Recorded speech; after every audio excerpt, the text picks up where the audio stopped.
Welcome, everybody. Hope we're all okay out there. Another nice day in the out on the golf links, I would imagine, and also people going out on the bikes. We'll talk about that in a minute because we know Hurd has been out on his electric bike once again. Cheating he is on them bikes.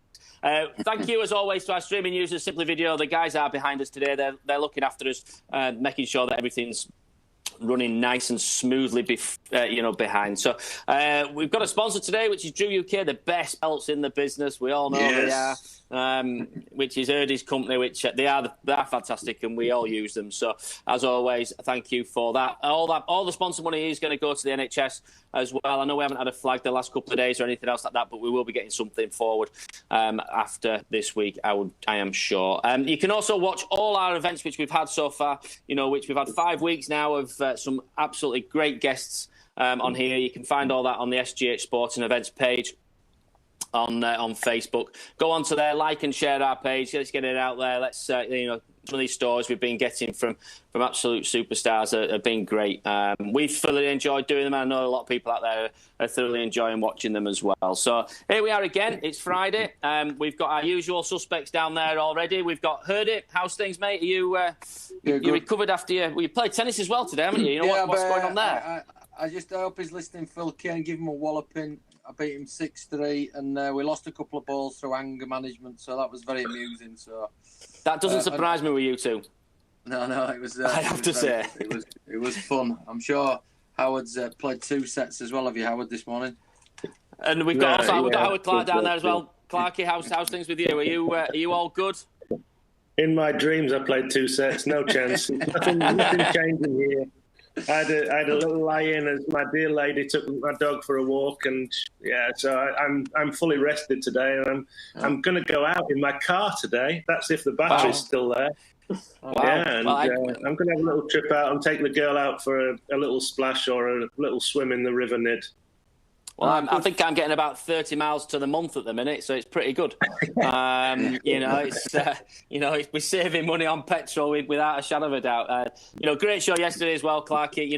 There's loads of stories coming today as well, and I'm sure this will really relate to you a little bit as well with who we've got. So we've got Catriona Matthew with us as well, she's the Solheim Cup captain. And it's always our pleasure to have anybody from the golfing world coming on, but particularly today, thank you, Catriona, for coming on with us today and spending an hour with us. And, we're going to ask you a few questions. How's things with you up in Scotland? Yeah, hi, everyone. Great to be here. Things really haven't changed much up here in Scotland. We're still in lockdown, so I think we can go out more than once a day now. So, it's just walking around the golf course. Every day, it's like Groundhog Day. Every day's the same, but we're coping. We're surviving. And how frustrating is it when you're walking around that golf course and you're thinking, I just wish I could get my clubs out? Quite frustrating, because the course is looking great at the moment. We've not really had much rain, so it's getting really firm and fast. You can kind of see that kind of silver shine on the links course. So, it's looking in great condition. So can't wait to get out there, hopefully in another couple of weeks. Yeah, I think everybody's being the same. We're going to talk about your career. We're going to talk about really how you got into playing golf at a young age. Great career at an amateur level as well, and obviously a great career coming through into the professional game as well. Let's start right at the very beginning. How did you get into golf in the first place? I got into golf. I grew up, actually still live in North Berwick, just a small town just east of Edinburgh on the coast, and it's just surrounded by golf courses here. My dad played and 2 older brothers both played, so I just got dragged out with them. We have a little 9-hole kids course that's still here that I started playing on. The longest hole was probably about 140 yards, and then in the summers they ran little kind of competitions for under 8s, under 10s, under 12s, so just started like that, to be honest. Played during the summer, very much just for fun, social, going out and playing in the summer, different sports during the winter when I was at school. So kind of got into it that way, but didn't really start taking it seriously maybe till I was about 15, 16. And, just started, I suppose, going in for bigger, more events, and, gradually just progressed my way through that way, county, and then into the kind of national squad. So very much really my parents that got me into it.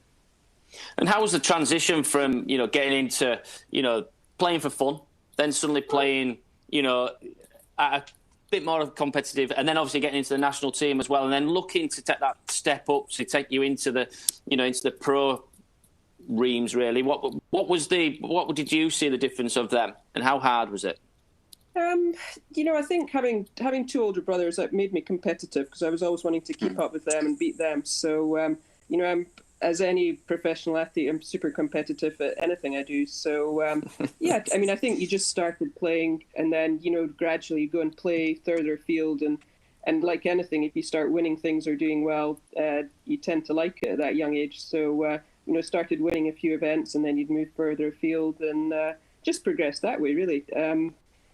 Started playing county stuff and then national things, and obviously was fortunate enough to play well and to win some events, and then started getting some coaching and taking it a bit more seriously. And probably not until I went to university in Stirling, and probably about into my second year, I decided I probably want to turn pro. I think really just to test myself more than anything.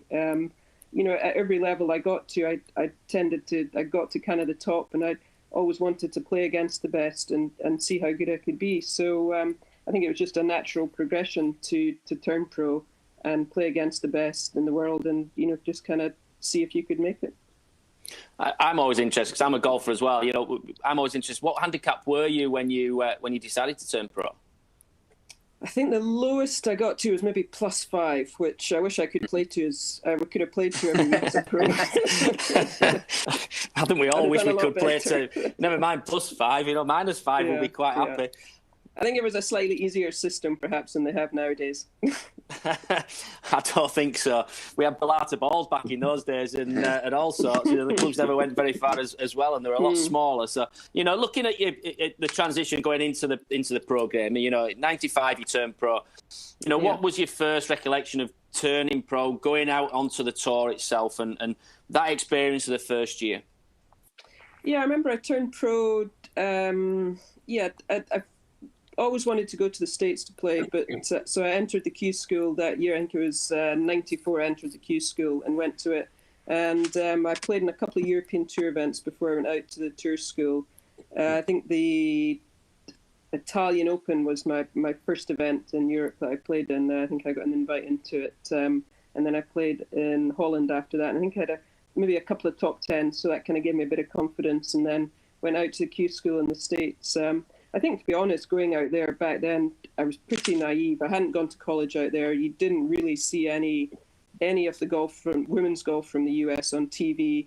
There wasn't obviously internet of that, so you really didn't know a whole lot about it, which probably looking back helped me because I didn't realize what I was going to be missing out on if I didn't make it through. So it probably did help me.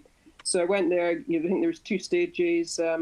A funny story, my caddy actually for the final stage was, I think at the time he caddied for Larry Mize. I remember in 1986 he was caddying at the Open was at Muirfield, and he was walking around, I think, with Tony Navarro looking for somewhere to stay, and they just came and knocked on my mum and dad's door and said, "Can we stay for bed and breakfast this week?" So we took them in, and we always, stayed friends with Chuck. So he came down and caddied for me in the final stage of Q school. And, I was lucky enough to get through my first attempt and, never had to go back, which was great. And what was it like out in the US at that point? Obviously the game out there was a lot bigger, I think, than obviously in the European side of it for the women's game. How big a difference was it between the two? Did you realise how big a difference there was between the European Tour and the PGA Tour? At that point, was there as much of a difference? I think going out, when I first started on the US tour, it was basically you played 90% of the events were in the US. You travelled by car roundabout. There was probably 80% were Americans. You had a few Europeans, Laura, Liselott Neumann, Helen Alfredson, and then you maybe had a couple of Japanese. So that was really the tour. It wasn't really that international. So it was that's probably the biggest change I've seen in the 25 years I've been on tour. It went from probably 4 or 5 nationalities to now I think there's 29 different nationalities on the LPGA. So that probably is one of the biggest differences I've seen over my time. And we're gonna fast forward a little bit because we do want to talk about the Solheim Cup, but we're going to fast forward a little bit to the majors. We're going to fast forward to the British Open. I know we've had a question in already from Sophie Powell, who's kind of ask the question of how did you win a British Open 11 weeks after your second child? It's an amazing feat to do in the first place, but 11 weeks after having your second child, how was it? Because you were relaxed? Was there something different for you then? Or how did you go into that Open thinking, I'm 11 weeks gone? I went into that Open, I think, thinking it was a Solheim Cup year. I think Alison Nicholas was the captain, and I went in thinking, if I can make the cut, finish top 20, sure, I'm coming back in with a little bit of form. Maybe I've got a slight chance of perhaps getting picked for that. I think that I went in with far less expectation. I didn't put as much pressure on myself. I think in previous years and probably future ones, coming back playing in Britain, I didn't often get to play in front of the home fans. So I think I probably put too much pressure on myself. So that week I went in, lower expectations.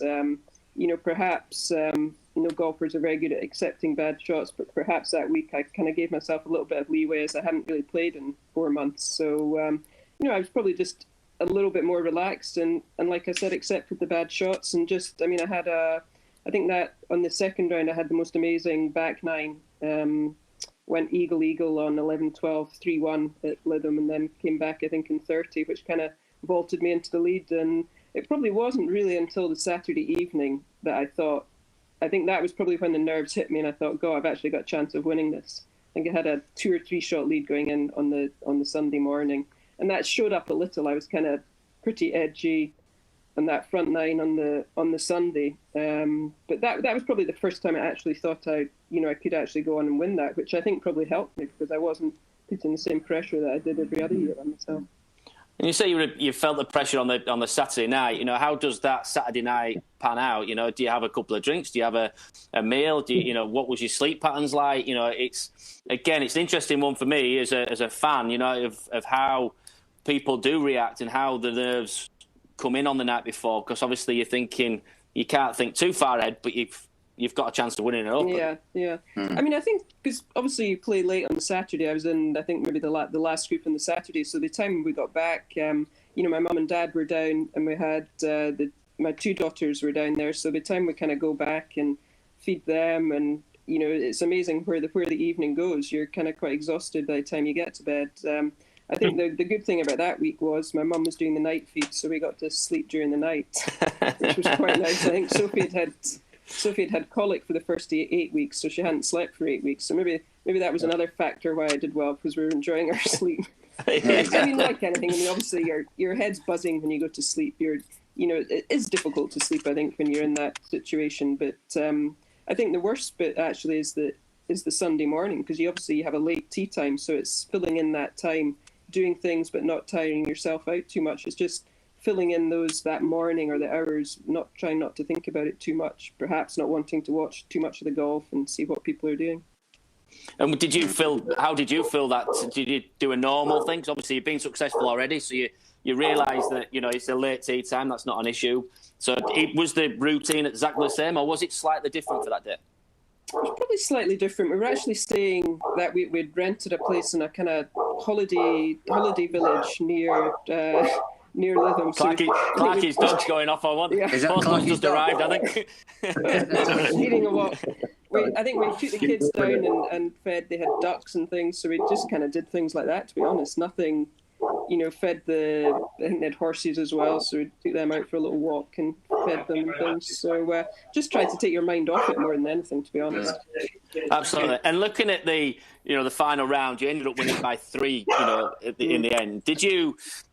On the back nine, when was the point where you actually go, yeah, look, this is mine, or I can go and enjoy myself?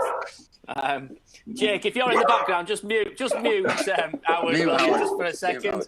Yeah. Jake, I know you're in the background. You'll be able to mute him for a little bit until he gets that sorted. To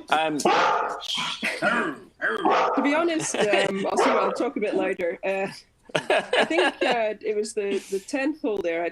Like I said earlier, I'd had an edgy kind of front nine. And the 10th hole, I'd messed up every day. I just couldn't get the tee shot right. I kept either putting it in a bunker or pulling it left. And this time I had bad second shot, put it in I think a gorse bush just right of the green of the 10th, and had to take a penalty drop, and then had a great up and down for a bogey.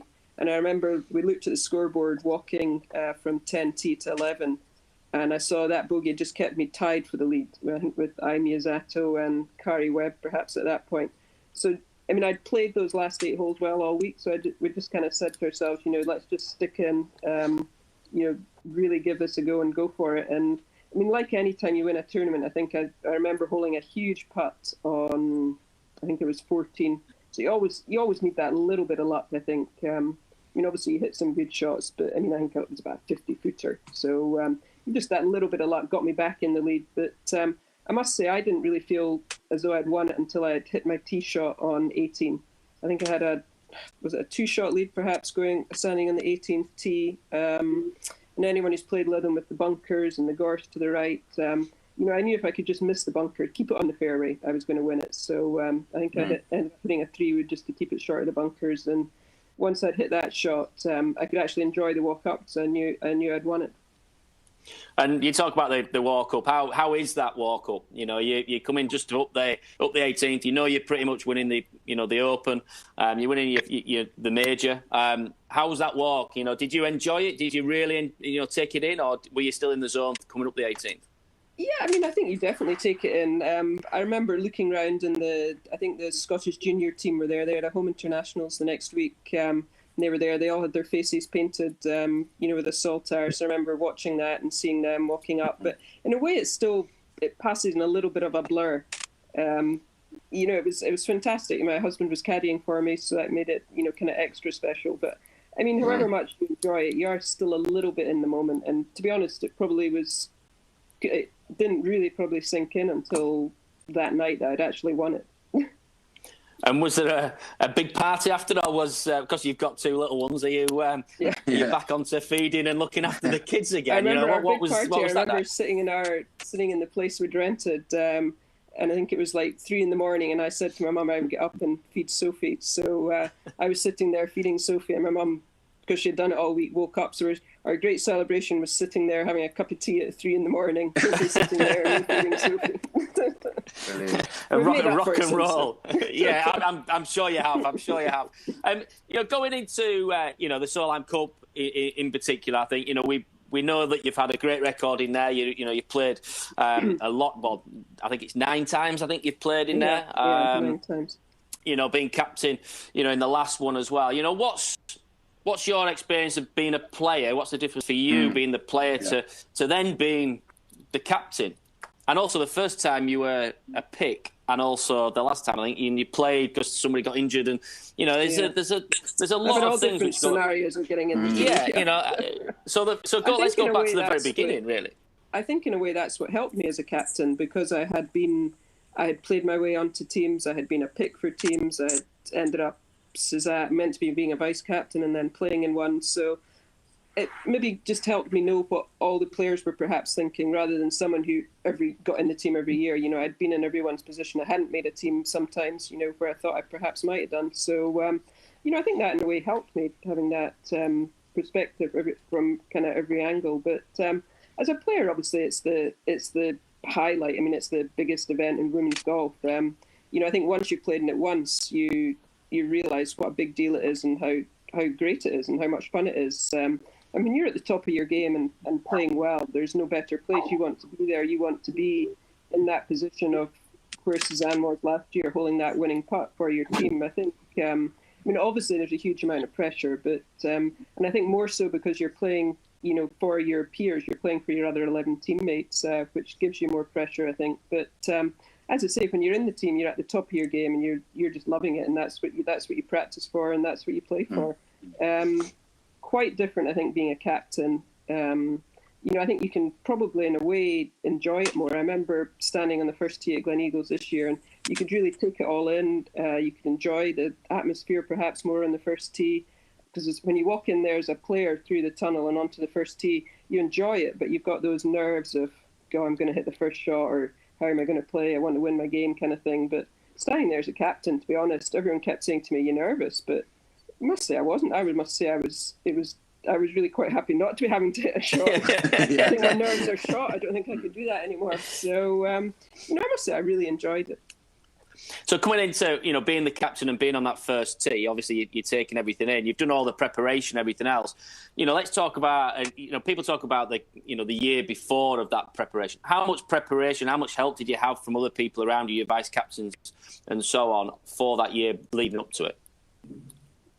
Yeah, I mean, obviously a lot of help from the vice captains. I mean, obviously I had Laura, Catherine Imrie, and then Suzanne, who ended up playing, so Mel stood in. But yeah, I mean, over the year we had, a lot of discussions and, kind of we had a WhatsApp group chat, and we're always kind of going backwards and forwards, just seeing how different players were playing and different things. And I think just having them helps you without a doubt. I mean, it's not just me who picks a team and different things. So, having their experience and their input really helps you just on pairings and perhaps the order and just generally getting that kind of atmosphere you want in the team room, I think.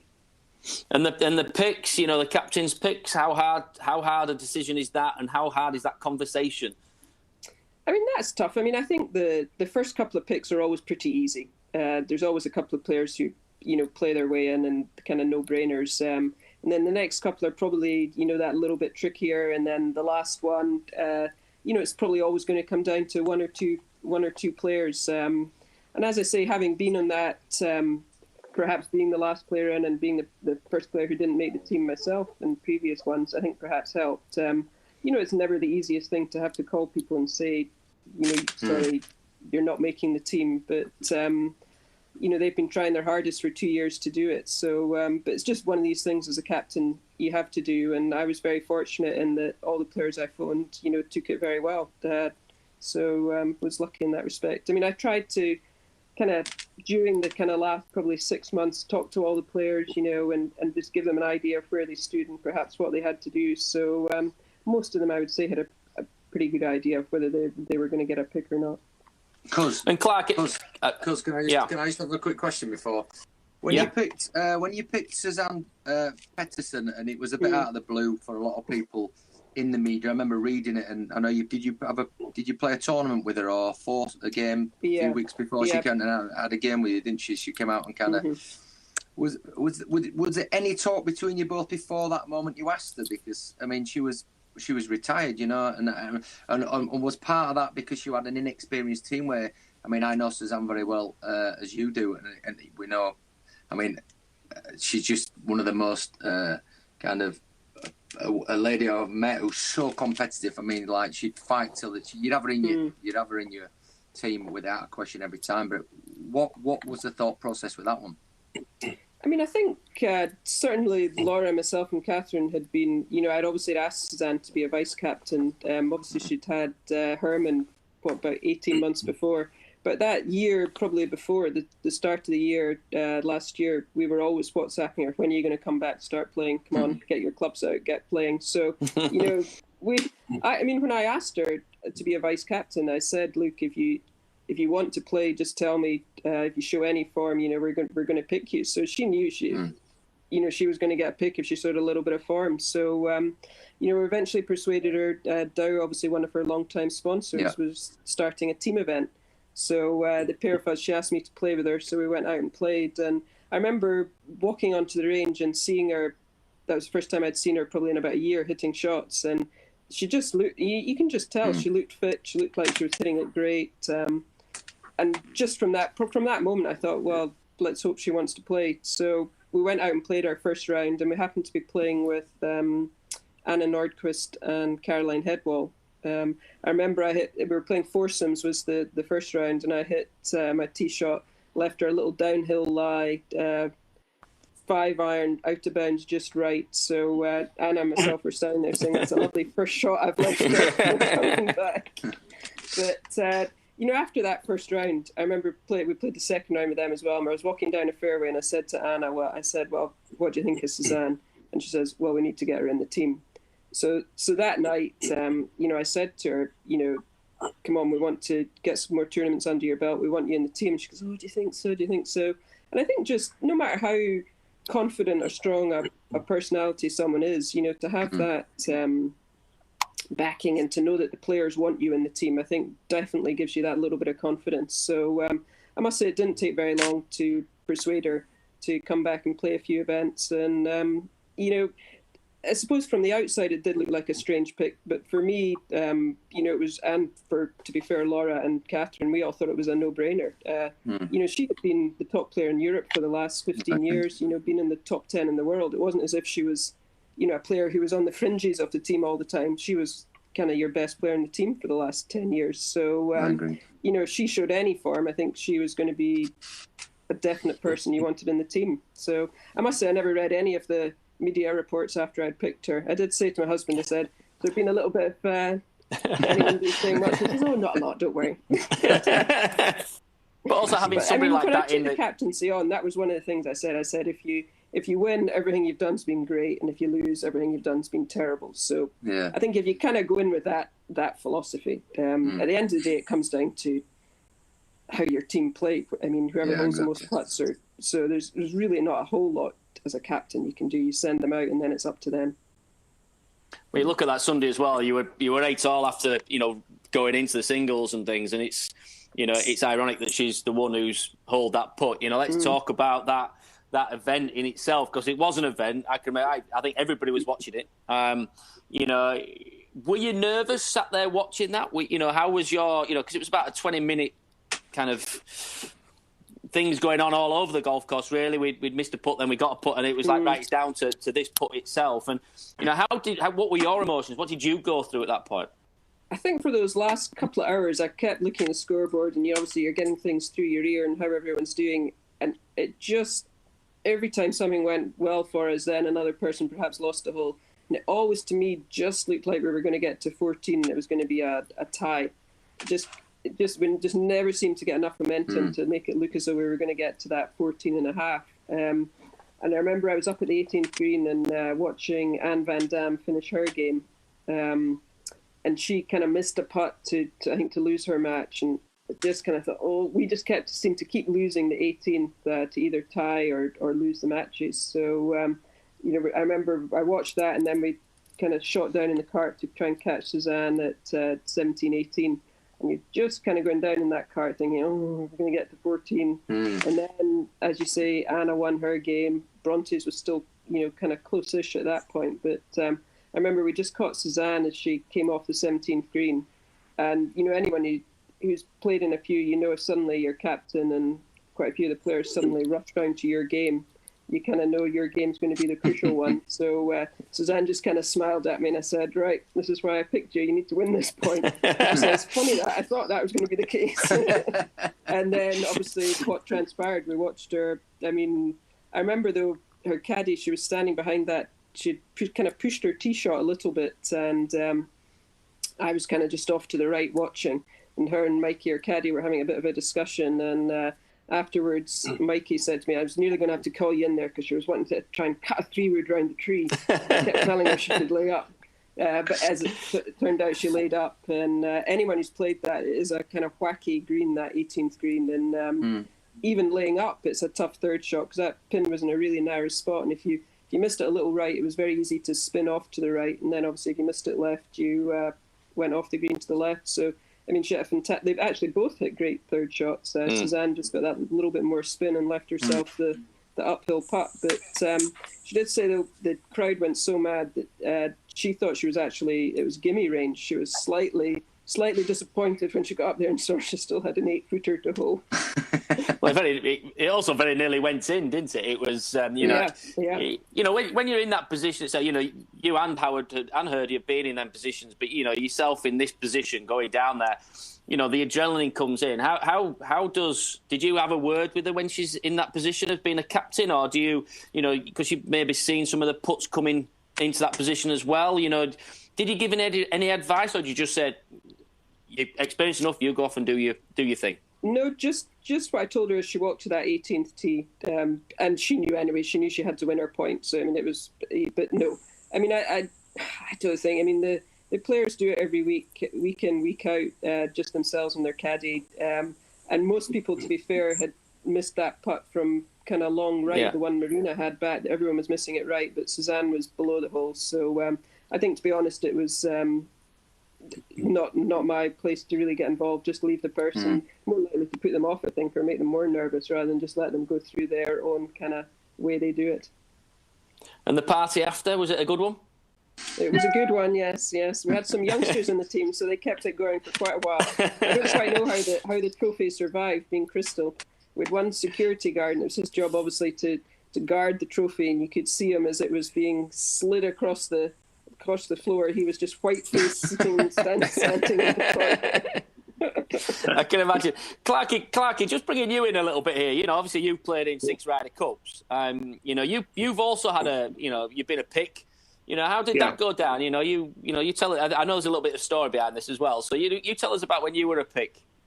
The pick was, for me, quite an unusual situation because I'd qualified for all the other Ryder Cups automatically.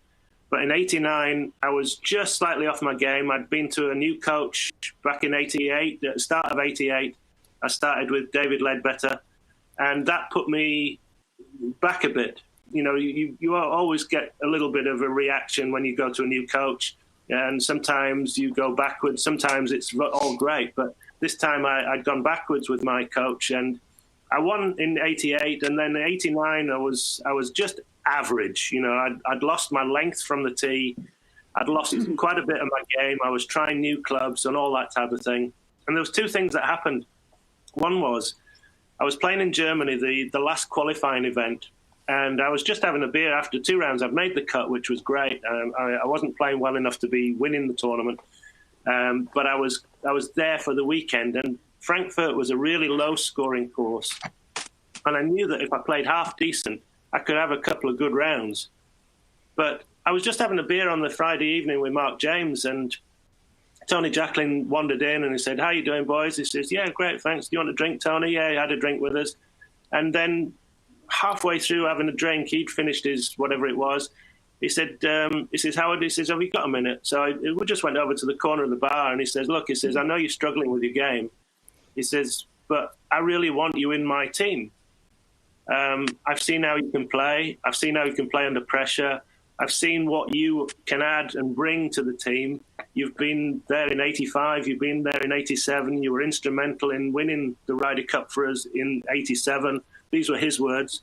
And I said, "Well, yeah." I said, "That's great." I said, "But I'm not playing that great." He said, "Well, look," he says, "I want you in my team." He says, "No matter what happens," he says, "you're in my team.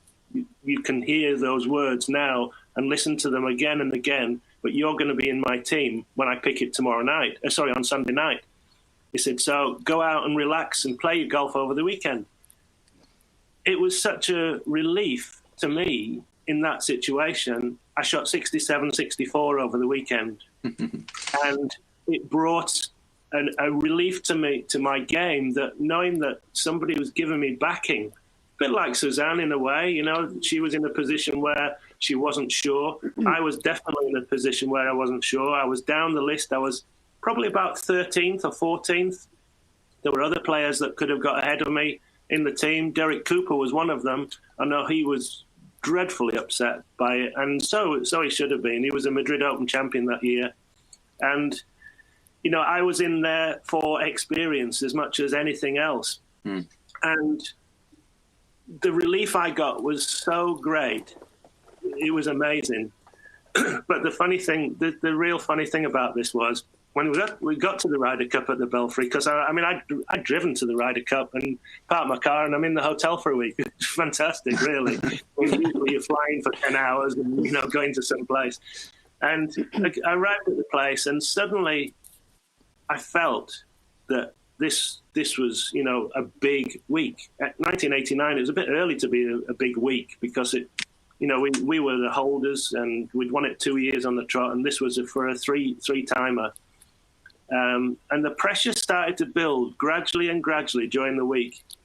And on the practice ground on Wednesday, I received a brand new set of clubs. The clubs I'd been waiting for about 8 months. They were from, I'm not allowed to say the name, out of Spalding. Yeah. They were a club that was made for Greg Norman. And they were like butter knives. They're just so small. These heads were so small. If you missed by half an inch either way, that was it. You'd probably shank or or miss the club on the other side. They were so small, these things. And Tony Declan came up to me on the range. He said, what are you doing with these clubs? He says, what's this? Oh, I said, I've been waiting for these for ages. They're Greg Norman grind, blah, blah, blah. And I said, and you're not thinking about playing them this week, are you? I said, they're so good, Tony. I said, hit the shot with it. Oh, no. I said, but look, I'll show you. And anyway, I played really well with him for Friday and Saturday. And then, of course, everybody knows that I got beaten 8-7 by Tom Kite on Sunday. And I put the clubs in the bin after that. I don't even know where those clubs are after that. I got rid of everything after that Ryder Cup. It was just after being right up there with top of elation on the Saturday, winning a game with Mark James on the Saturday evening, against, I think it was Strange and Stewart. Yeah, it was Payne Stewart, God rest his soul, and Curtis Strange. We won that match, and it gave us a nice lead. But the next day, my goodness, there was, it hit the fan, as they said, and the clubs didn't make it to another tournament. It was great. It was great to get that backing. It was great to get that backing, but then, it led me to a very sour note at the end of the week for me. Sorry, Simon. Sorry, mate. In '95, when we won it, to me, when I look at the '95 Ryder Cup and the Solheim this year, it was very similar ending where we were always looking like we weren't going to get quite enough points or finish where that amazing win for Faldo and you all in 2 5-footers on the last couple of balls. I mean, you finished early enough to watch it. Did you feel the same like Catriona was thinking where we're probably not going to quite get enough points to fall over the line? Was it the same feeling for you? Absolutely. It was... I think I spoke to a journalist the other day about the Ryder Cup in '95, and the more I looked at it, the more I realised that it was just pure guts, sheer determination that took that team over the line. Because no, we weren't going to get the points. We were behind going into the singles, so we were up against it. But you had such inexperience at the back end of the field. Philip Walton, Per Ulrich Johansson, his girlfriend or fiance at the time, the night before was in tears that he was last out. She burst out in tears, thinking, "Oh, it's all going to come down to Per Ulrich," and everybody was consoling her. They weren't worried about the following day's single. There were people losing it, thinking, "Oh my God, it's coming down to me," and all this type of thing. And it's coming down to my husband or boyfriend, and we're saying, don't panic. It was kind of a don't panic, Mr. Mannering type of situation. Yeah. We'll get it done. We'll get it done. And Bernard, reiterated all these good words for that evening. And he basically told us, look, you've done it all before. You've done it all. You'll do it all again after this. He says, tomorrow's a great day. He says, why don't we start tonight? And thinking about tomorrow. We watched a video that Sky Sports sent us about all the good bits about our play over the last year or two to qualify. Mm-hmm. And I think that cleared our minds, it actually cleared our minds seeing good stuff, and instead of thinking about, oh my God, that Corey Pavin's just chipped in to give them a 2-shot lead going into, to the Sunday. That's one thing that I wanted to ask Catriona about. How did she motivate the players? And what things during the event did she do to motivate the players? Because that was very big in the men's team. I know that the journalists think, well, the captain's job is nothing. It's a nothing of a job. But that's the journalist, trying to create some story where there isn't one. But these people don't realise that the captain's job is to motivate and get the player to think, just, oh, yes, that's right, I did do that, and take his mind out of the present and into the past and then go to the future. How did you motivate them, Catriona? Yeah, I think you're right. I mean, everyone obviously is desperate to play and wanting to play.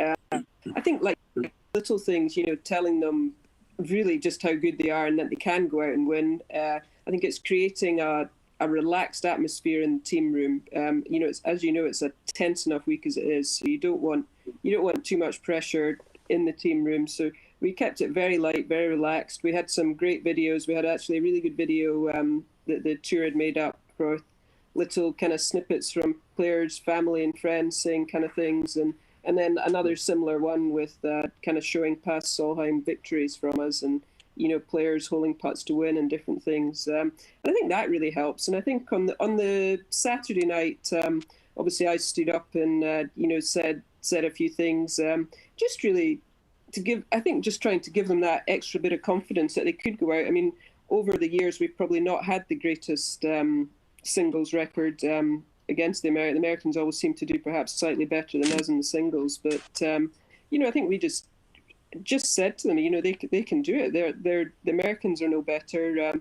If they're nervous, I would always try and say, especially for the rookies, I always would say, well, your opponent's going to be nervous as well. I think, and I tried to just get them to embrace the crowd. The crowd were desperate. We were just going to be there, desperate to cheer them on. So, just to go out there and try and give the crowd something for them to cheer on. And that was where, the experienced players, Suzanne stood up and said something. I think Anna said something. So it's really just, I think the more experienced players knew what to expect and knew what was kind of needed of them. I think you can stand there and say, don't look at the leaderboard, but people always look at the leaderboard. You're always, and anyway, you can tell from the crowd noises how you're doing. But we just kind of felt it was important to get off to a good start. We put Carlotta out, which probably in a way our best player, but probably not probably our slowest player. So that probably annoyed the Americans. We put them out first, slow them down. And then obviously, I felt we had 12 great players, but I put 3. Bronte, who had been playing, kind of well all week, and just had, she's got an amazing match play record through her Curtis Cup. I think one of the only one to go 5-0 in a Curtis Cup. So put Anna, obviously experienced, and then Suzanne at the back. So we felt we could get off to a good start. And then, to be fair, we had a terrible kind of middle order, the results when they came in, and then we kind of, the bottom ones kind of just picked it up. But it was you're just trying to give them confidence. You can always tell if the odd player, there's always going to be 1 or 2 players who perhaps aren't on their game that week. You're never going to have 12 players who are playing well all week. So, perhaps just going over and saying something to them individually and trying to pep them up and give them a little bit of confidence. Golf is all confidence, I think. So, it's just trying to give them that little bit of confidence to go out on the first tee with. Very good. And obviously now you've taken on the captaincy again for 21 out in the States. Obviously, I'm guessing everything's started again, really. Have you got a different plan this year? Well, in not the much way to of... do at the moment. I've not got much. Well, obviously, yeah. No, there's not much. We might go on to that a bit. But do you start planning, obviously, now for then? Are you starting to put things into motion? What have you learned from being the captain last time to going into being captain this time? Yeah, I think I learned. I talked to quite a few past kind of Ryder Cup and Solheim Cup captains, and then obviously just from my own experiences, communication always seemed to be the key thing. Players just like to know what's going on, whether they're going to be playing in different things, and that. I found the Friday lineup, to be fair, we told the players, I think on the Tuesday or the Wednesday night, the whole Friday lineup who was going to be playing, so they could prepare and be kind of mentally ready for it. So I actually found that the Saturday was the toughest day, I think, for the pairings, because you really don't have long. You have an hour after play finishes on the Friday to get your Saturday pairings in, and then by about 11 o'clock on the Saturday, so it's before any games have finished. So I think that's perhaps where I'd maybe try and do things a little bit differently. That was a tricky bit, because then if players are out on the course trying to tell them whether they're playing or not playing, and then obviously everyone wants to play, so no one's overly thrilled if you tell them they're not playing. So perhaps I would try and do that a little bit differently. But that probably is what I found the toughest being the captain, was the Saturday pairings. Fantastic. We always do a quiz as well, so we've got some other questions which are going to come in as well. Hurd always does a quiz. At the minute, we've got Darren Goff at the top, and we're all Yorkshire lads. We want Darren Goff off the top of this leaderboard. So I'm going to pass it. I'm going to pass you on to Hurd. No, you'll do all right. Don't worry, he's making them easier and easier and easier just so we get Goffey off the top. Don't worry. Our golf club's an online quiz at the moment, I think I'm featuring near the bottom. No, you're fine. Like Top Gear, going around that track as quick as you can. You don't want to be last, but you want to be. Don't want to kind of. Yeah. Howard got 5 out of 6 yesterday, so that was all right. One thing before I start, I just want to say, it's a total role reversal for a lady having a child, where blokes have kids and they go back they have a week off and they think it's terrible. I mean, you have months off, and we always say we're only as good as our wife. But Graham, I mean, he's been a huge part of your career, hasn't he? Really, And I just want to take my cap off and say to him that people forget. Women at home, the blokes just expect it. You know what I mean? And it sadly, it is the way it is. But just say a bit about Graham, and the one thing he told me, which was funny, was he's an accountant, so that was good as well. Yeah. He's not good at letting us spend the money. No, I mean, no. I don't think there's no way I would have been out there for 25 years if he probably caddied for 20 of them. And as you say, I mean, it is strange, but even in this day and age, there's not many husbands who would take the back seat and not have a career really. And once the kids they travelled with us, and once they started school, he stayed home and looked after them, which, I was very lucky in that respect that he was willing to do that. But, I mean, I think you do, as Hurd knows, being a professional golfer can be a lonely existence, just with all the travel and different places and things. I mean, even though you're very friendly with a lot of the players, it is, an individual game in the end. So, to have someone there who knows 100% behind you the whole time, even though it was a few quiet evenings, some evenings, if well. But overall, I wouldn't have changed it. I certainly wouldn't have been out there as long, I don't think. No. He's a top man, right? Here we go. Sorry?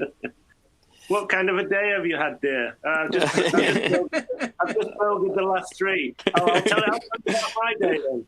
I don't know. We were usually, it was fighting as to who would fire who. He was usually, I'm not going to finish this round, and I'm going, I'm going to fire you.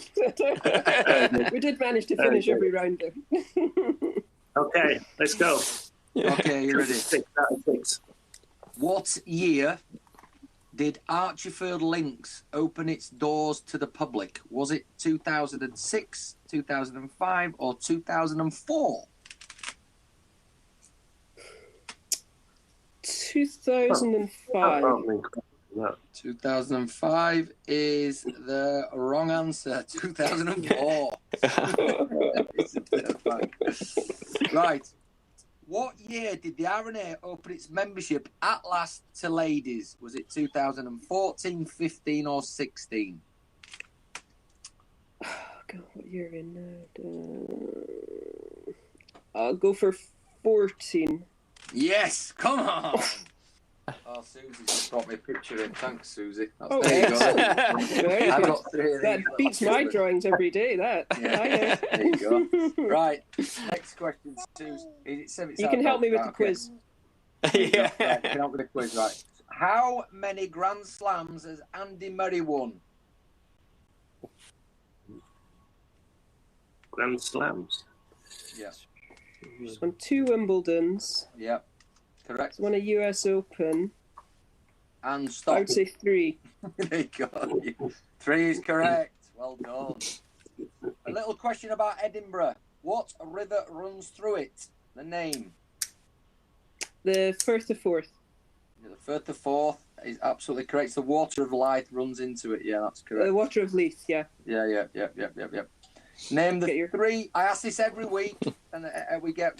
It was funny. A few people have just got it easy, and then some haven't got a Scooby. But name the 3 athletes on Super Saturday in the 2012 Olympics who got track and field golds. Oh God. The long jumper. So Jessica Ennis-Hill. Yeah, perfect one. Oh God, what's the name? He's got the red hair, the long jumper, doesn't he? Yeah, correct. Oh God. Susie, read that. Can you read that? And the third one, track and fields. I'll give you a clue. Look. Oh, Mo Farah. Mo Farah. That long. What's he called? God, that's really annoying me. I can picture him. Greg Rutherford. Yeah, well done, Sue. Thank you. Greg. There we go. Perfect. Right. Laura Davis has won the LET Order of Merit how many times? It's a record. 8.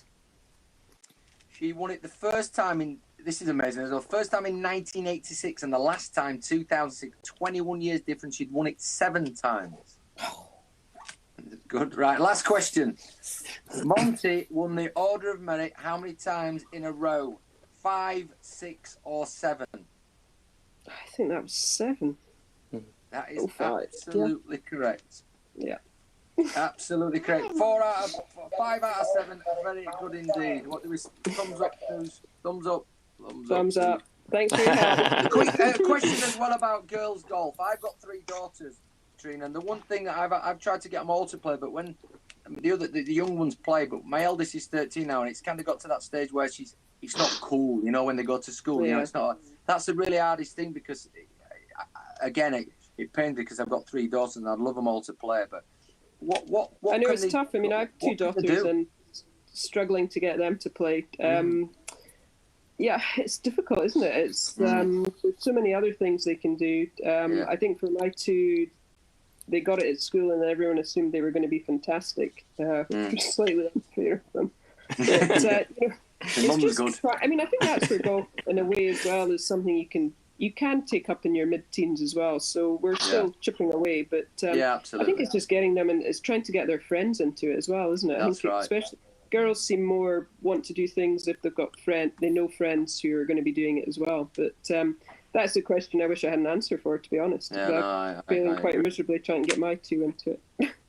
AJ's down the bottom. Especially if you don't have any friends. Yeah, that's true, yeah. Katrina, we've got AJ down the bottom here. He's got some questions from Facebook and Twitter and things which have been coming in while we've been on. So I'll pass you over to AJ for a few questions there as well. Okay. Morning, Katrina. Morning. Well, afternoon now, isn't it? At least 4 days. Sorry, every time. You get that one wrong every day. I do, mate. Got my own name. Listen, Jack asked Katrina, other than Glen Eagles, what was your favourite Solheim Cup, other than Glen Eagles, obviously, but which was your favourite Solheim Cup that you played in? Easy one there. I think that would be Barca back in 2003, perhaps. That was the first winning team I was on, and I was fortunate enough I got the winning point in the singles against Rosie Jones. So, and that was the one. That was when I think we really noticed a difference just in the crowds and the interest in it. So that was really the kind of the changing, I would say, in the Solheim. It really started getting a huge event. I remember having massive crowds in Sweden. So that would be my other favourite one. Was that the first one that Sky covered live throughout the entire event? I think it might have been, actually, yeah. I always remember the pool next to our team room, and everyone leapt in the pool afterwards after we'd won. Absolutely freezing. I think the next week everyone was ill. Brilliant. Claire says, Katrina, I'm really disappointed. If I had won the Solheim Cup, my walls would be decorated in Solheim wallpaper. I'd have memorabilia all around my home. We've got to ask you, Katrina, and we ask everybody, what's your favourite memorabilia and where is it? I would say my favourite bit is probably the golf bag. I've got it. We've got a little sitting bit upstairs where I've got it. But my kids are not another golf picture, not another this. So they're kind of subtly placed around the place. Not too obvious. But I think the golf bag with, it obviously has my name, captain, and then it has a new feature they started. It's got a cup for every one you've played in. So the nine cups on it, which is pretty smart. Cool. Pretty impressive. Must be a big bag. I certainly don't carry it. Katrina, I know Howard touched on this earlier, but Jack says, did you rehearse your team speeches, or were they absolutely natural, off the cuff, gut feel, or did you have pre-routine lines that you thought, I'm going to nail them with this one, or this is going to get them? I mean, I hate public speaking, so it wasn't going to be my forte. They were probably the things I was dreading the most. So, we tended to have little meetings just with the players, where obviously I would speak. I had obviously an idea of what I was going to say. I don't think I had it all written down completely, but we kind of opened it up and tried to have, some of the other vice captains, say different things. We tried to keep it quite casual, not me just standing speaking to them. So, other players could come in and say a few things if they wanted. So, obviously I would have a little bit of a theme about what I wanted to talk about each night, but, we tried to keep it open and let other people come in and say things if they wanted. And did you ever look at your counterpart from the US and think, big mistake or you made a big faux pas there. For example, John Wilson said USA rested Nelly and Jess Corder. Did that give the team a boost? Because they obviously won 3.5 points on the 4, didn't they? And they were rested. Yeah. And did you think, that's a big error? Well, obviously didn't discuss that with the team or anything, but certainly myself and the other vice captains, we did think that was a pretty strange decision because they'd only played they'd won kind of out in the country. It wasn't as if they were close matches, so they shouldn't have been super tired. So that was a surprise, but I wasn't too disappointed. Absolutely. Wasn't disappointed to see them resting. Katrina, it's a privilege to have you on the show. We've got so many questions, but obviously time's limited, so thanks ever so much. No problem. We always have a couple of other questions as well, just to finish it off, which I put in. The first one we sent to everybody is: who would get you into the most trouble on a night out? Bronte. And the other one would be: what would be your ultimate 4-ball? Dead or alive, it can be anybody. Oh, dead or alive? I would say it would be... Well, my ultimate 4-ball, if I could get my 2 kids into golf, would be them and my husband and myself playing. There you go. Right, okay. There you go. Perfect. And I was going to say, you've got an OBE as well. Your husband, I believe, has got an OBE and an MBE. It yet. That was all cancelled because of the coronavirus. Maybe in November now I'm going to go down for it. All right, okay. Well, enjoy that day. I'm sure you will. Thank you. I'm sure it'll be a fantastic experience. Good luck My in eldest daughter's 2021. delighted because her dress is getting shorter for then. Fantastic as always. Thank you for joining us. All the best in the 2021. We'll all be watching. We'll be all looking at the TVs all the time as well and things. Fantastic to have you on, Katrina. Really do appreciate your hour of time, which you've given us some great stories, and I'm sure everybody out there has been really interested. Hopefully, gets more girls interested in going out and playing golf. That's what we want. That's what we want. So, thank you for your time. Clarky, always thank you. Hurdy, always thank you. AJ, thank you. Thank you, as always, to Simply Video behind us, who have been looking after us. Again, SGH Sporting Events, you can find all the information on there. You can watch this back. You can forward it. You can like our page. You'll get all the information as well. We've got, obviously, Drew UK with our sponsor today as well, who, again, great belts. It is Hurdy's company, and we're a bit biased, but they are the best out there. We know that, and you never know it. Solheim Cup, well. I was just about to say, I'm sure we'll see them the belts out on the Solheim Cup as well for the next one. We've got plenty of things going on next week as well. We are going to be having our chat on Monday as per usual and talking about all our guests which we've had this week, which, Michael Vaughan, Hoggard, the boys, Lynn and Hurdy and things yesterday, and obviously Katrina today. So, again, thank you, Katrina. Enjoy the rest of your lockdown. Hopefully golf course up in Scotland will be open nice and quick and you'll be able to get out there and start practicing again. And everybody else will be out to enjoy themselves itself. So have a good weekend and we'll see you again on Monday. Thank you very much. Have a good weekend. Cheers, everybody. See you. Thanks, Katrina. Thank you.